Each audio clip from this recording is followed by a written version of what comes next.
Oke, pada video kali ini kita bakalan membuat aplikasi kita menjadi aplikasi yang real time ya. Dan tentunya ini adalah materi yang menarik untuk kita kulas pada video kali ini. Nah, sebelumnya di sini saya greget sekali melihat tampilannya ketika saya ketikkan dari Sakana Pitupulu ini ke Mutia Suci Halimah misalnya. Dia itu ketika nge-fetch conversation tidak ada tampilan loadingnya ya. Maka dari itu sebelum kita masuk ke pembahasan bagaimana caranya membuat aplikasi real time, kita bakalan membuat ini menjadi ada loadingnya sedikit ya, biar tampilan kita lebih keren sedikit. Oke, di sini saya bakalan buka conversation.view pastinya, karena ya ini adalah conversation sebenarnya kalau kalian tidak tahu ya, komponen conversation. Jadi di sini saya bakalan buka conversation.view. Sebenarnya juga di dalam starter pack ini saya juga sudah menginstal dependencies atau package yang bernama view loading template ya. Kalau kalian lihat di package.json di sini, saya ada yang namanya view loading template. Ini adalah package yang dibuat oleh JK Chow ya. Jadi kalian bisa lihat di GitHub-nya di sebelah kiri saya sudah tampilkan visualisasinya. Oke, di sini saya close package.json-nya dan kita bakalan import tepat di sini. Jadi saya bikin seperti ini, import view loading misalnya, view loading, dan di sini adalah from view loading template. Enter, dan ini error karena kita belum menggunakannya di dalam komponen. Kita buat saja di sini komponen dan kita buat seperti ini karena dalam objek ya, view loading. Ctrl S dan dia yang ini lagi error. Kenapa ini error? Karena kita tidak menggunakannya di dalam tag HTML kita. Oke, saya scroll ke atas dan tepat di sini di paling atas di bawah yang current user ini saya bakalan ngebuat katakanlah view loading seperti ini ya. Karena kita membuatnya tadi view loading, oke, jadi kita bisa menggunakannya ke bab case seperti ini ya, view loading. Oke, kalau saya refresh di browser pasti tidak bakalan tampil apa-apa karena kita belum membuat atribut di dalamnya. Untuk atributnya sendiri sebenarnya ada yang namanya size dan lain-lain ya. Tapi di sini saya sudah mempunyai contekannya. Jadi ini adalah atributnya. Type-nya adalah bars, color-nya adalah ini, kemudian size-nya adalah seperti ini ya. Oke, kalau saya Ctrl S dan kembali ke browser, yap, dia bakalan tampil seperti ini. Ini cool sebenarnya ketika kita mengimplementasikannya kepada proyekan kita pada video kali ini. Oke, di sini saya bakalan buat div biar dia tepat di tengah. Saya masukkan. Oke, di sini saya buat kelas misalnya HScreen, ini adalah kelas dari Tailwind ya, dan misalnya saya buat flex item center. Ctrl S dan kita kembali ke browser, yap, dia bakalan tepat berada di bawah sini ya, karena hanya dia ambil dari screen kita ini. Dari screen maksudnya adalah di sini adalah screen saya ya. Oke, karena kita ingin membuatnya di tengah mungkin hanya kita buat 3/4 saja seperti ini. Ctrl S dan refresh the browser ya, dia bakalan tampil seperti ini ya. Tetapi kalau kita scroll ke bawah, dia ada tampilan seperti ini. Ini kita buat if else saja ya. Jadi ketika datanya itu lagi di fetching, kita tampilkan is loading. Oke, saya bakalan buat atribut baru di sini, tepat di dalam data. Ya, di sini saya bakalan buat is loading. Itu untuk defaultnya adalah true ya. Kalau saya buat if else nanti, jadi kita bisa membuat, kalau loadingnya true, maka tampilkan loading, kalau tidak, maka tidak tampilkan loading. Seperti itu ya. Nah, jadi di sini kalau saya buat tepat di paling atas ya, kita bakalan buat vif di sini, vif is loading. Jadi kalau loadingnya sama dengan true, atau kalian buat seperti ini juga bisa. Atau kalau lebih singkat ya, is loading saja seperti ini. Kalau is loading, maka tampilkan loading. Kalau tidak, velse ya. Tampilkan yang di bawah, conversation-nya itu sendiri. Nah, kalau saya refresh di browser, dia tidak bakalan ada lagi scroll di sebelah kanan sini ya. Tadinya ada scroll, sekarang sudah tidak ada scroll lagi. Tetapi ini masih loading terus, karena apa? Kita belum membuatnya menjadi false ya. Jadi saya bakalan scroll ke bawah, ketika kita sudah berhasil fetch conversation, kita katakanlah, karena di sini ya, pertama kita fetch current user, yang kedua adalah fetch conversation, artinya fetch conversation ini adalah fetchingan terakhir kita, maka dari itu saya buat di sini this.isLoading sama dengan false, seperti ini ya. Kalau saya jalankan ini, refresh browser, dan kita bakal lihat hasilnya, yap seperti ini. Kalau saya klik ini, dia belum tampil apa-apa ya. Karena apa? Setidaknya kita harus membuat this loading di sini juga ya. Jadi pertama dia bakalan this loading, is loading sama dengan true. Jadi ketika kita nge-fetch user, dia true. Ketika sudah berhasil nge-fetch conversation, dia bakalan false. Oke, kita tes. Saya pergi ke Sakana Pitupulu, yap ada loading, dan di sini juga ada loading. Dan itu sangat keren sekali untuk UX-nya sebenarnya ya. Mungkin itu saja buat penambahan UX yang belum kita tampilkan ya. Oke, di sini kita langsung saja membuat aplikasi kita menjadi real time ya. Jadi di sini saya bakalan kopikan URL-nya dan saya pergi ke incognito browser, saya paste di sini dan dia bakalan tampil login. Di sini saya masukkan emailnya adalah karya.pertiwiexample.com ya, dan passwordnya adalah password. Oke, kalau saya login di sini, dia adalah Sakana Pitupulu ya. Oke, di sini misalnya Sakana Pitupulu bakalan ngechat dengan Paramita Prastuti ini ya. Oke, saya misalnya di sini testing seperti ini, saya kirim message-nya, dia bakalan tampil testing. Untuk di Paramita, apakah di Sakana Pitupulu tampil testing? Yap, tidak ada. Oke, mungkin saya klik dulu di sini ya. Oke, ini ada testing ya. Mungkin kita bakalan hapus terlebih dahulu untuk yang di database-nya biar lebih rapi kelihatannya. Jadi di sini ada chat app ya. Di sini saya bakalan hapus semua untuk message-nya biar lebih clean lagi terlihat tampilannya. Oke, saya yes, kemudian refresh di sini dan juga tepat di sini saya refresh. Katakanlah saya ngechat dari Sakana Pitupulu ya. Saya buat lorem ipsum seperti ini. Dan saya kirim message-nya, dia berhasil ngirim message, dan ini pasti sudah masuk ke dalam database. Tetapi kalau kita lihat di sisi Paramita, apakah dia ada message-nya? Ya, tentu saja belum ada. Kalau kita refresh, dan kita bakalan lihat apakah ada message-nya? Ya, ada. Karena ini tidak secara real time, jadi kita perlu nge-refresh ya. Nah, untuk itu pertama kita bakalan ngekonfigurasi lihat sisi backend ya, yaitu Laravel. Jadi saya pergi ke Laravel di sini, dan tepat di .env. Kalau kalian belum tahu, kita belum membuat value untuk semua atribut ini ya. Jadi kita bakalan masukin value-nya atau kredensialnya satu-satu. Sini saya bakalan buka pusher.com. Oke, di app key kita bakalan copy paste tepat di env sini ya. Oke, copy paste.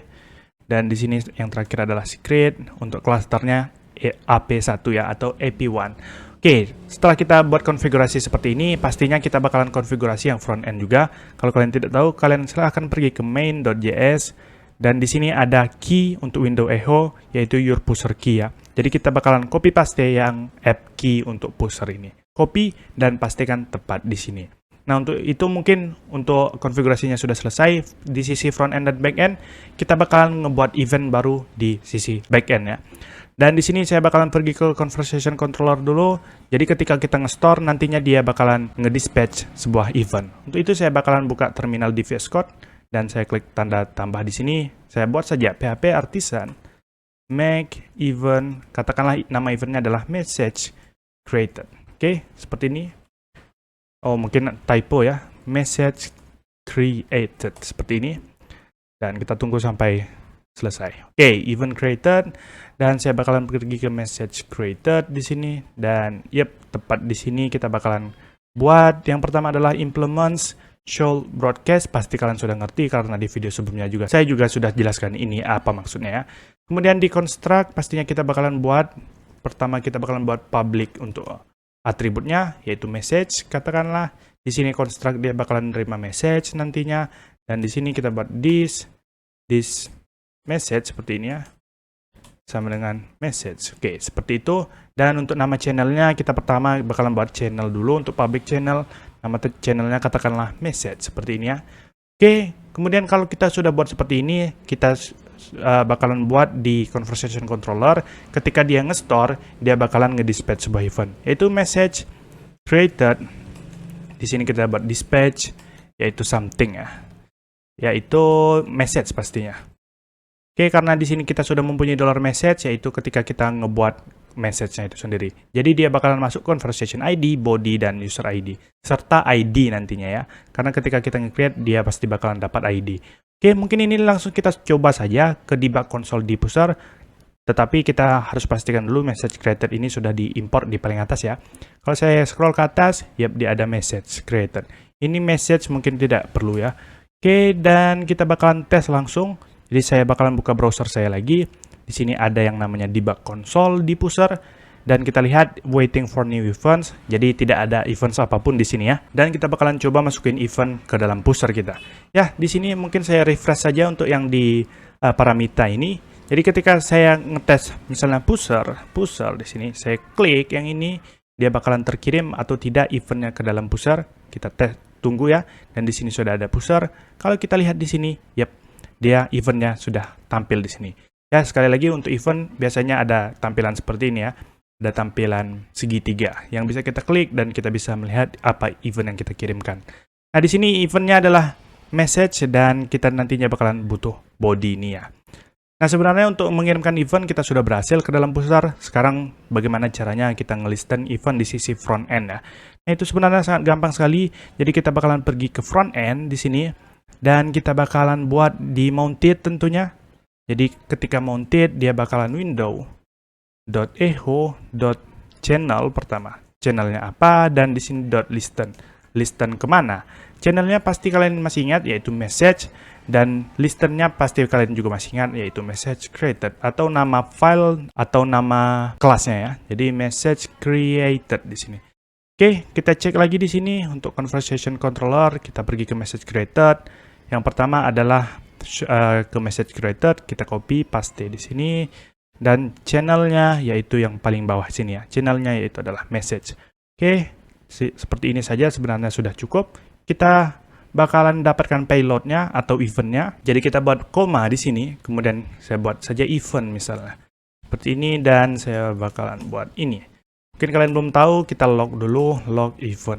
Seperti itu ya. Jadi ketika sudah berhasil dia bakalan nge-log event. Oke, saya bakalan refresh lagi di sini dan saya pergi ke konsol pastinya. Oke, di konsol sini mungkin saya hapus semuanya dulu. Saya buat lagi misalnya katakanlah tes. Oke. Di sini kita lihat, ya dia bakalan dapat objek seperti ini ya, karena kita nge-log eventnya tadi. Objeknya berisi message, ya, dan kita pastinya membutuhkan bodinya ini ke dalam sini ya, biar dia bakalan jadi real-time application. Oke, konsepnya sebenarnya sederhana ketika kita ingin nge-push bodinya ke sini nantinya. Jadi, aplikasi kita bisa berjalan secara real-time ya. Jadi kalau kalian lihat di debug console, kita klik di sini, ini sebenarnya adalah sebuah event, dan kita bakalan nangkap message nantinya serta body. Jadi event.message.body.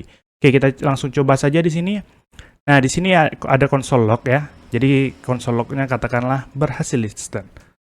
Listen dan kita bakalan buat di sini this.conversation.message.push pastinya. Kita bakalan nge-push ke conversation message karena apa? Karena kalau kita lihat di paling atas kita nge-for atau kita nge-looping yang conversation.message ya. Di sini conversation.message kita for-nya. Oke, maka dari itu kita nge-push-nya ke conversation.message. Kita lihat lagi di mounted pastinya. Di sini this conversation.message.push, apa yang kita push?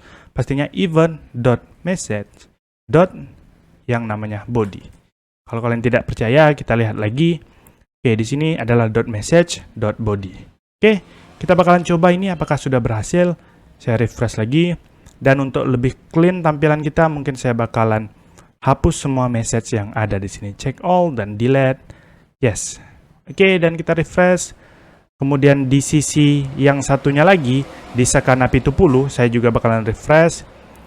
Nah, ketika saya ngirim event atau ngirim pesan lewat paramita, oke, saya buat pusher misalnya, pusher listener, dan saya klik enter atau klik yang di sini. Yap, dia bakalan ada pusher listener.